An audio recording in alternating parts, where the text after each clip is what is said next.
We've seen the women, the featherweights, the middleweights, the welterweights. Now it's time for the heavyweights. And immediately Mitrione going right after Flores. Look at this. Wow. They are just bombing away on each other. This is exactly the fight that both men wanted, what we thought we would get. Half-time on the single collar tie that did not throw. Look at this.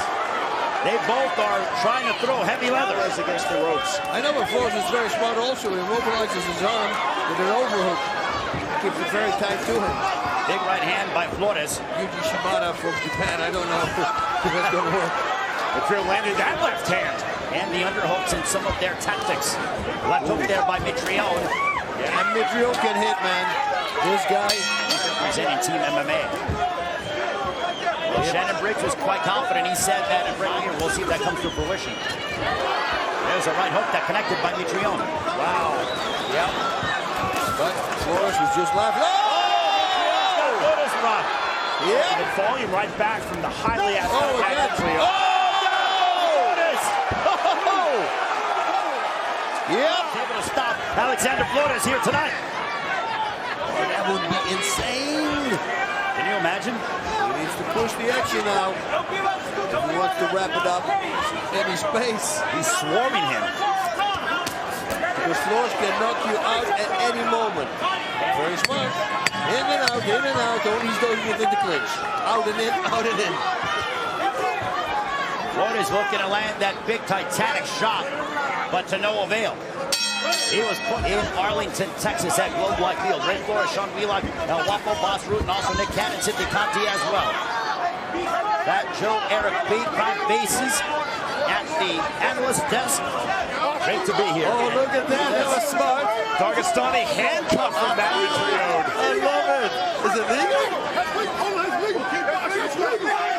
And Rampage Jackson and Matt Mitrione says that's supposed to be illegal. John Wheelock, you're our rules expert. There's hand fighting, but you can't actually go into the Dagestani handcuff or maybe even look to lock up the Kimura. Well, the fans booing a little bit. I guess they don't like the fact that the Dagestani handcuff is not allowed. Well, forget about it, man. If they don't do it, just keep your head in the game. And Rampage not happy about that either, but let's see if that'll throw Matt Mitrione off his game. Round 3, this one's scheduled for 7, and immediately Mitrione goes right back to the clinch, trying to tie up Alexander Flores. And then he sneaks in a left hook. Very sneaky by Mitrione. Oh, spinning back fist by Mitrione. The first one that we've seen in the history of Triad combat. And it comes from a heavyweight. As we said, expect the unexpected. Superman fights next. The Triad side, but this is what Triller Fight Club does. Oh, that was a nice combination by Flores. And Mitrione knows that he cannot let that happen again. So you're telling me that Team Boxing is in some big trouble? But Alexander Flores is such a talented heavyweight. I have a bone to pick with you, though, on your scorecard. How do you not give Mitrione a 10-8 round with that spinning back fist, my friend? Are you kidding me? Oh! Look at this combination, though, by Alexander Flores. Yep. Mitrione come in with some good punches, but then he got countered. Final moments of the fourth.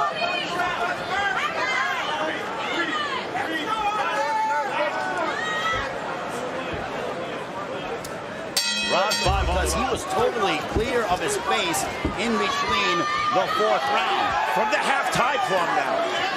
Bringing his hands together in the S-grip now landing. Yep, but you see, if you give him a little space, that right hand landed already.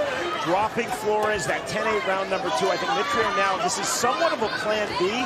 Not as much volume, just staying very physical, a rougher fight, staying heavy in the clinch. You know, once it's above the eye, the blood starts trickling into the eye, that's not a good thing. And the doctor will let you stop it. Safety for the fighters, always, first. We're heading towards the 6th round. This one's scheduled for 7 between the heavyweights. Matt Mitrione. Well, what's even better is we are in round 6. Look at Alexander Flores go immediately. And look, I might have this fight in the back. Do you think that's what he's thinking, Sean? He's definitely pacing himself differently here in the second half of the fight, but again, This is relatively close. I have Mitrione up, but Like you saw with Roy Jones and Tyson, you know, Jones is constantly hanging on, because you don't want to give him space, because if you do give him space, you might get knocked out. So, and I think that's... Who do you think is going to be the fight of the night? 75303, 1 through 7. We are on fight number 6 here with Triad Combat.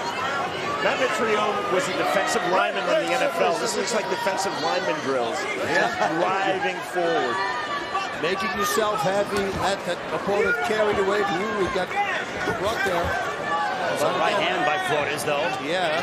But Flores hasn't been able to get sustained offense for more than a few seconds at a time. I don't see reloads here. I don't see a 1-2 and then across hooks, stuff like that. And I think it really will mess up your opponents. Like Mike Tyson, if you saw him fight, that was his goal. That's why he was so effective. You go like, man, more people should try that. One more round remaining inside. We all got the black shirt memo, that's for sure. Judge Cash. Round number 7. The final round between Matt Mitrione and Alexander Flores.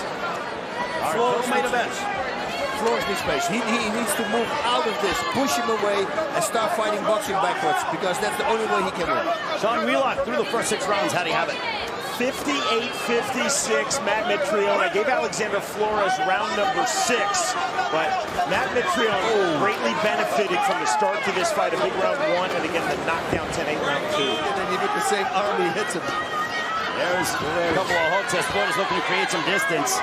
He needs distance. Left hook to the body by Flores. That's it. Yeah, and left hook, but follow it up with a left hook to the head of the cross. There's the reload again. See, different left hook cross. It can't just be one shot at a time. He needs to put together combinations, is what you're saying, right, boss? Exactly, because if once you start putting reloads in there and you start changing the angles of the reloads, that's when you get very effective. You throw a left hook, left uppercut, left hook, liver shot.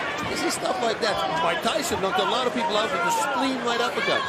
Sean, do you think that Matt Mitrione is stronger than Flores? Oh, there's no question. He's the bigger man, certainly. Again, Flores is a big heavyweight. He weighed in at 244.7.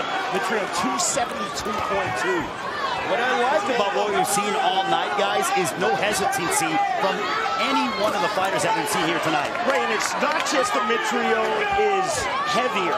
You see, from the NFL, from playing college football at Purdue with Drew Brees, from fighting in MMA, he understands the level changes, the driving in of the shoulder. He just hit his mouthpiece out. That combination, Mitrione might be hurt.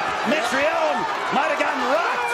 Yeah, he got hit, his mouthpiece flew out of his mouth from Mitrione. Mitrione coming forward, but he might have gotten wobbled there with a big shot. Ladies and gentlemen, after 7 rounds in the Triad combat, we go to the scorecards. Jesse Reyes scores it 68-64. Javier Alvarez 67-65.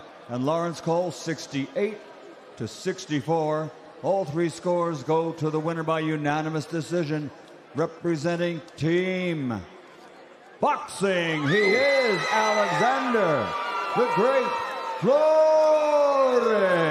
Okay, so Alexander Flores gets a unanimous decision, and that contradicts